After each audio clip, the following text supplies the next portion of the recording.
Welcome back. સમાચારમાં આગળ વાત કરીએ રાજકોટના પડધરી પાસે પીજીવીસીએલ કચેરી પાછળ આગ લાગવાની ઘટના. સહારા યુનાઇટ પ્લાસ્ટિકના કારખાનામાં લાગી ભીષણ આગ. તો આગમાં પ્લાસ્ટિકનો જથ્થો બળીને ખાખ થઈ ગયો છે. આગ લાગ્યાના કલાકો બાદ પણ હજુ સુધી આગ કાબૂમાં આવી નથી. રાજકોટ, જામનગર, મોરબી, પોરબંદર, જૂનાગઢ સહિતની પાલિકાઓની ફાયર બ્રિગેડની ટીમની મદદ લેવામાં આવી રહી છે. ફાયર બ્રિગેડના જવાનો દ્વારા સતત પાણીનો મારો ચલાવીને આગ પર કાબુ મેળવવાનો પ્રયાસ કરવામાં આવી રહ્યો છે. આગ સાંજ સુધીમાં કાબૂમાં આવે તેવી શક્યતા. સમગ્ર ઘટનામાં હજુ સુધી એક પણ વ્યક્તિ ઇજાગ્રસ્ત કે કોઈ જાનહાનિ થઈ હોવાના સમાચાર સામે નથી આવ્યા. તો પ્લાસ્ટિકનો જથ્થો બળીને ખાખ. રાતની લાગેલી આગ છે, જેમાં રાજકોટ, જામનગર અને મોરબી બધા ફાયર સ્ટેશનની મદદ માંગેલી છે. હાલ 50% આગ કાબૂમાં છે અને આગ ખોલવાની કામગીરી પ્રક્રિયા ચાલુ છે. આગ બહુ વિકરાળ સ્વરૂપ ધારણ કરી લીધું, જેથી કંટ્રોલ કરવામાં થોડીક મુશ્કેલ પડી રહી છે. પણ હાલ સતત પાણી મારો ચલાવી અને આગ પર કાબુ મેળવવા પૂરી કોશિશ કરી રહ્યા છે. તો ફોનલાઈન પર સંવાદદાતા અંકિત જોડાયા છે વધુ માહિતી માટે. અંકિત, શું અપડેટ? ચોક્કસ લોકના ખાસ કરીને વાત કરવામાં આવે તો રાજકોટ જિલ્લાના પડધરી ખાતે પીજીવીસીએલ કચેરી પાછળ આવેલા સહારા યુનિટ નામના કારખાનામાં મંગળવારના રોજ રાત્રિના 9 વાગ્યા આસપાસ કોઈ કારણોસર ભીષણ આગ લાગી હતી. જોકે આગનું લાગવાનું કારણ હજુ પણ અકબંધ જોવા મળી રહ્યું છે. ખાસ કરીને વાત કરવામાં આવે તો જે પ્રકારની ભીષણ આગ લાગી હતી તેના કારણે ફાયર વિભાગ દ્વારા ઇમરજન્સી કોલ છે તે પણ જાહેર કરવામાં આવ્યો હતો ને જે અંતર્ગત રાજકોટ, જામનગર, મોરબી, પોરબંદર અને જૂનાગઢ સહિતની 5 પાલિકાઓની ફાયર બ્રિગેડની ટીમની હાલ મદદ છે તે લેવામાં આવી રહી છે. આગ લાગ્યાના 13 કલાક બાદ પણ હજુ માત્ર 50% આગ જ કાબૂમાં આવી હોવાનું છે તે સામે આવ્યું છે. ફાયર બ્રિગેડના જવાનો દ્વારા સતત પાણીનો મારો ચલાવીને આગ પર કાબુ મેળવવાનો છે તે પ્રયાસ કરવામાં આવી રહ્યો છે. સૂત્રોના જણાવ્યા અનુસાર પડધરી પાસે આવેલા સહારા યુનાઇટ નામના કારખાનામાં જૂના ટાયરનું રીપ્રોસેસિંગ કરવાનું કામકાજ છે તે ચાલી રહ્યું છે અને તેના જ કારણે ગઈકાલે આ પ્રકારની આગજનીની ઘટના છે તે સામે આવી છે અને હજુ પણ આગ યથાવત હોવાનું છે તે સામે આવ્યું છે અને આગ સાંજ સુધીમાં કાબૂમાં આવે તે પ્રકારનો વર્તારો જોવામાં આવી રહ્યો છે. અંકિત, બિલકુલ આભાર સમગ્ર માહિતી બદલ. તો સુરતના પીપોદરા જીઆઈડીસીમાં આગ લાગવાની બીજી ઘટના. માત્ર 5 કલાકના સમયમાં બીજી આગની ઘટના સામે આવી છે. પેપર ટ્યુબના સંગ્રહિત જથ્થામાં આગ લાગી હતી. ગઈકાલે બપોરે હાઈબોર્ન એસ્ટેટ વિસ્તારમાં આગ લાગી હતી. બીજી આગ ટેમ્પો ગલી એકતા એસ્ટેટ વિસ્તારમાં લાગી હતી. સુમિલોન ફાયર, બારડોલી ફાયરની ટીમે આગ પર કાબુ મેળવ્યો. તો માત્ર 5 કલાકના સમયમાં બીજી આગ લાગવાની ઘટના સામે આવી છે.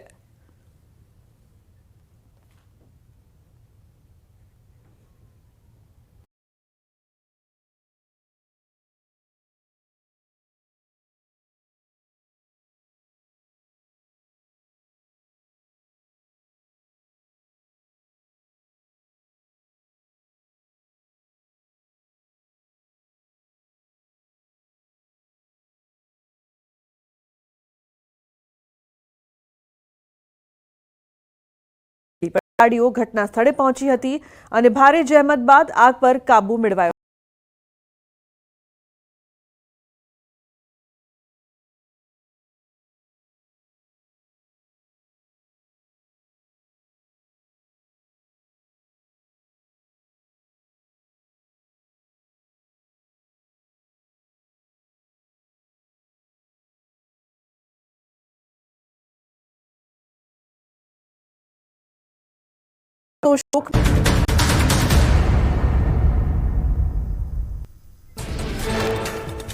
ગુજરાતમાં કાતિલ ઠંડીનો રાઉન્ડ શરૂ. આગામી 24 કલાકમાં ઠંડીના પ્રમાણમાં વધારો જોવા મળશે.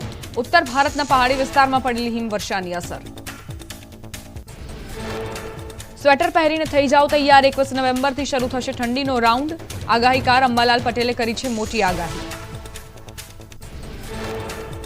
ડિસેમ્બર મહિનાના પ્રારંભમાં વધશે ઠંડીનો ચમકારો. ડિસેમ્બરમાં ભારે પવન ફૂંકાવાની શક્યતા. પર્વતીય વિસ્તારોમાં હિમવર્ષાની પણ અંબાલાલે કરી આગાહી. ભર શિયાળે રેનકોટ પણ તૈયાર રાખજો. માવઠાને લઈને પણ અંબાલાલ પટેલે કરી છે મોટી આગાહી. નવેમ્બર ડિસેમ્બરમાં માવઠાના એંધાણ.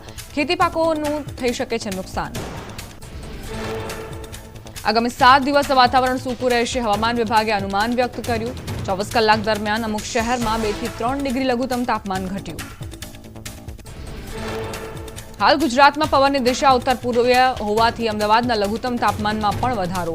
અમદાવાદમાં હજુ 3 થી 4 દિવસ તાપમાન યથાવત રહેશે. અમદાવાદના વટવા વિસ્તાર ઇન્ડસ્ટ્રીયલ હોવા છતાં અહીં પ્રદૂષણનું પ્રમાણ સામાન્ય. છેલ્લા 9 વર્ષમાં વિવિધ જગ્યાઓ પર 2 લાખ રોપા મિયાવાકી પદ્ધતિથી પ્લાન્ટેશન કરાયા. વટવા જીઆઈડીસી એસોસિએશને 2015માં કર્યો હતો નવતર પ્રયાસ. 2021માં એસોસિએશને અન્ય સંગઠનો દ્વારા શંકર કાકા સ્મૃતિ વનમાં 58,000 વૃક્ષ વાવ્યા હતા. વટવા બંને વૃંદાવન થીમ હેઠળ વૃક્ષોનું કરાયું હતું વાવેતર. કોર્પોરેશને ફાળવેલા પ્લોટમાં 18,000 જેટલા રોપાની કરાઈ છે રોપણી. કેરળના થુથુકુડીમાં વરસાદનું આગમન. ઠંડીના આગમનના બદલે વરસાદ વરસતા રસ્તાઓ પાણી થયા. વીજળીના કડાકા ભડાકા અને ભારે પવન સાથે મેઘાએ બેટિંગ કરતા વાહન ચાલકો અને રાહદારીઓ પરેશાન થયા. દિલ્હીમાં વધતા પ્રદૂષણે વધારી ચિંતા. શહેરમાં સતત ધુમ્મસની ચાદર છવાતા લોકોને શ્વાસ લેવામાં તકલીફ, આંખોમાં બળતરા જેવી મુશ્કેલી સર્જાઈ. દિલ્હીની તમામ સ્કૂલો બંધ. 23 નવેમ્બર સુધી ઓનલાઈન ક્લાસીસ ચલાવવા આદેશ. એમપી યુપી સુધીની હવા બની ઝેરીલી. ઠંડીના આગમન સાથે દિલ્હીના અનેક વિસ્તારોમાં ધુમ્મસ છવાયો. રસ્તાઓ પર ઠંડી અને પ્રદૂષણના ધુમ્મસની ચાદર છવાતા લોકોને હાલાકી. વાહન ચાલકોને સાવચેતીપૂર્વક વાહન ચલાવવાની ફરજ પડી.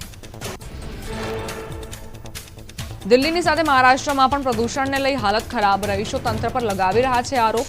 ગંદકી ન હટાવતા હોવાનો આરોપ. ઉત્તર પ્રદેશના અલીગઢમાં ધુમ્મસની ચાદર છવાઈ. પ્રદૂષણ અને શિયાળાના આગમન સાથે રસ્તાઓ પર જાણે વાદળો ઉતર્યા હોય તેવા દ્રશ્યો સર્જાયા. વિઝિબિલિટીમાં ઘટાડો થતા વાહન ચાલકો અને રાહદારીઓને ભારે હાલાકી. જમ્મુ કાશ્મીરના ગુલમર્ગમાં બરફ વર્ષા વચ્ચે લોકો રોપવેનો આનંદ લેતા જોવા મળ્યા. પ્રવાસીઓ માટે આકર્ષણનું કેન્દ્ર છે આ રોપવે સેવા. માત્ર 10 મિનિટમાં ગુલમર્ગ રિઝોર્ટથી કિંગદોરી સ્ટેશન સુધી પહોંચી શકાય છે. ફિલિપાઇન્સમાં એક જ મહિનામાં 6ઠ્ઠી વખત ત્રાટક્યું વાવાઝોડું. ટાઇફૂન મેન્યી નામના વાવાઝોડાના કારણે તબાહી. 195 કિલોમીટર પ્રતિ કલાકની ઝડપે ફૂંકાયો પવન. વાવાઝોડાના કારણે અનેક લોકો થયા બેઘર.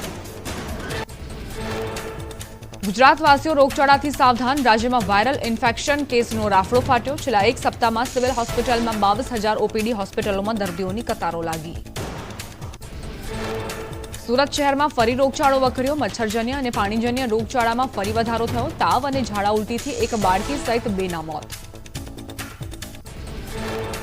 બેંગ્લોરના નવરંગ બાર નજીક આવેલા ઇલેક્ટ્રિક વ્હીકલ્સના શોરૂમમાં લાગી વિકરાળ આગ.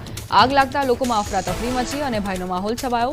ઘટનામાં એક યુવતીનું મોત. ફાયર ફાઈટરે આગ પર મેળવ્યો કાબુ. રાજકોટના પડધરી પાસે પ્લાસ્ટિકના કારખાનામાં લાગી આગ. ભીષણ આગ લાગતા પ્લાસ્ટિકનો જથ્થો બળીને ખાખ. ફાયરની ટીમે ભારે જહેમત બાદ આગ પર કાબુ મેળવ્યો. સુરતના પીપોદરા જીઆઈડીસીમાં આગની બીજી ઘટના. પેપર ટ્યુબના સંગ્રહિત જથ્થામાં આગ લાગતા ધુમાડાના ગોટેગોટા ઉડ્યા. આ અગાઉ હાઈબોર્ન એસ્ટેટ વિસ્તારમાં લાગી હતી આગ. ફાયરની ટીમે આગ પર મેળવ્યો કાબુ. ભરૂચના અંકલેશ્વર નજીક નેશનલ હાઈવે 48 પર રસ્તા પર કેમિકલ ઢોળાયું. ચાલુ ટ્રકમાંથી કેમિકલ ભરેલ બેરલ રોડ પર પડ્યા. કેમિકલ ઢોળાતા હાઈવે પર ટ્રાફિક જામના દ્રશ્યો સર્જાયા. મહેસાણામાં વગર વરસાદે રોડ થયા પાણી. નગરપાલિકાની સામે આવેલી ટાંકીનો વાલ્વ ખરાબ થતા હજારો લીટર પાણી વેડફાયું. પાણીની સમસ્યાનો નિકાલ ન આવતા તંત્રની કામગીરી પર ઉઠ્યા સવાલ. રાજકોટમાં મનપાના સ્થાપના દિવસની ઉજવણીમાં હોબાળો. મ્યુઝિકલ નાઇટમાં ટોળાને સ્ટેજથી દૂર ખસેડવાનો પ્રયાસ કરાતા યુવક અને પોલીસ વચ્ચે ઝપાઝપી થઈ. સમાજ કલ્યાણ સમિતિના ચેરમેન સુરેન્દ્રસિંહે મામલો થાળે પાડવા કર્યો પ્રયાસ. વડોદરામાં ભાજપના પૂર્વ કોર્પોરેટરની હત્યા બાદ વડોદરા પોલીસ સતર્ક. સંવેદનશીલ વિસ્તારોમાં પોલીસે કોમ્બિંગ હાથ ધર્યું. એસઆરપી, એસઓજી, ડીસીબી સહિતના પોલીસ જવાનો કોમ્બિંગમાં જોડાયા. શાંતિ ડહોળવાનો પ્રયાસ કરતા સામે કાર્યવાહી. ગુજરાતમાં ગુનાખોરીને ડામવા અમદાવાદ પોલીસ એક્શનમાં. પોલીસે અલગ અલગ વિસ્તારમાં કોમ્બિંગ હાથ ધર્યું. પ્લેટ વગરના વાહનો પર વધુમાં વધુ કાર્યવાહી. છેલ્લા 22 દિવસમાં અમદાવાદમાં 10 હત્યાના બનાવ બનતા પોલીસ સતર્ક. અમદાવાદમાં પોલીસે હાથ ધર્યું કોમ્બિંગ. શહેરમાં કાયદો અને વ્યવસ્થા ન ખોરવાય તે હેતુથી પોલીસે કોમ્બિંગ હાથ ધર્યું. 250 જેટલા પોલીસ જવાનોએ શાહીબાગ, મેઘાણીનગર, નરોડા, કૃષ્ણનગર સહિતના વિસ્તારોમાં કામગીરી કરી. અમદાવાદના ઈસનપુરમાં આતંક ફેલાવનારા 3 શખ્સો સામે પોલીસની કાર્યવાહી. પૈસાની લેતી દેતીમાં 2 જૂથ વચ્ચે થઈ હતી અથડામણ. મારામારીનો વિડીયો વાયરલ થતા પોલીસે કાર્યવાહી કરી. અમદાવાદના કાગડાપીઠમાં બુટલેગરે યુવકની હત્યા કેસમાં પોલીસને મળી મોટી સફળતા. ક્રાઇમ બ્રાન્ચ અને ઝોન 6ના પોલીસ જવાનોએ કોમ્બિંગ હાથ ધરી 21 આરોપીઓને દબોચ્યા. 33 વાહનો, 198 બોટલ કફ સિરપ સહિતનો જથ્થો કબજે કર્યો. અમદાવાદના 13 જેટલા પોલીસ કર્મીઓની અન્ય જિલ્લાઓમાં બદલી. પોલીસ કોન્સ્ટેબલ, હેડ કોન્સ્ટેબલ સહિત એએસઆઈની અન્ય જિલ્લાઓમાં બદલી કરાઈ. અધિક્ષક પોલીસ મહાનિર્દેશક દ્વારા બદલીના કરાયા ઓર્ડર. મહારાષ્ટ્રમાં આજે મહાસંગ્રામ 288 વિધાનસભા બેઠક પર આજે મતદાન. 6 મોટી પાર્ટીઓ સહિત 158 પાર્ટીઓ મેદાને. મહારાષ્ટ્રની 5 સીટો પર થશે કાંટાની ટક્કર. મુંબઈના થાણીમાં મતદાનના દિવસે એકનાથ શિંદેના ભાઈએ કરી પૂજા. પ્રકાશ શિંદેએ દેવાધિદેવ મહાદેવના મંદિરે શીશ ઝુકાવ્યું. ભગવાન શિવની આરતી ઉતારીને એકનાથ શિંદેની જીત માટે કરી પ્રાર્થના. મુંબઈમાં ચૂંટણીના જંગ વચ્ચે શિવસેનાના ઉમેદવાર શાઇનાએ માં મુંબાદેવીના કર્યા દર્શન. માં મુંબાદેવીના આશીર્વાદ લઈ જીતની પ્રાર્થના કરી. મતદાતાઓને વોટિંગ કરવા પણ અપીલ કરી. ઝારખંડમાં વિધાનસભાની ચૂંટણીના બીજા ચરણનું મતદાન. 38 બેઠકો પર 528 ઉમેદવારોનું ભાવિ ઈવીએમમાં સીલ થશે. 23 નવેમ્બરે આવશે મહાસંગ્રામનું પરિણામ. ઝારખંડમાં મતદાન મથક પર મતદારોની લાઈનો લાગી. સાંજે 5 વાગ્યા સુધી મતદાન ચાલશે. 31 સંવેદનશીલ બૂથ પર મતદાન સાંજે 4 વાગે પૂર્ણ થશે. છેલ્લા તબક્કામાં સીએમ હેમંત સોરેન, કલ્પના સોરેન અને બાબુલાલ મરાંડી સહિત 528 ઉમેદવારો મેદાને. મહારાષ્ટ્ર ઝારખંડમાં મતદાન શરૂ. પીએમ મોદીએ લોકશાહીના પર્વ પર લોકોને ઉત્સાહપૂર્વક મતદાન કરવા અપીલ કરી. સોશિયલ મીડિયા પ્લેટફોર્મ એક્સ પર પોસ્ટ કરીને કહ્યું, તમારો એક મત છે રાજ્યની તાકાત.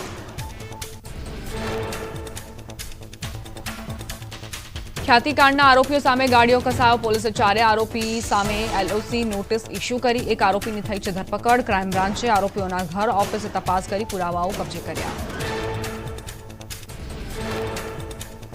ગિરનારના અંબાજી મંદિરમાં ગાદીને લઈને સંતો શિષ્યોમાં વિવાદ વકર્યો. તનસુખગીરી બાપુ બ્રહ્મલીન થતા જ ભવનાથના મહંતનું જૂથ અને દત્તાત્રેય મંદિરના મહંત મહેશગીરી વચ્ચે વિવાદ.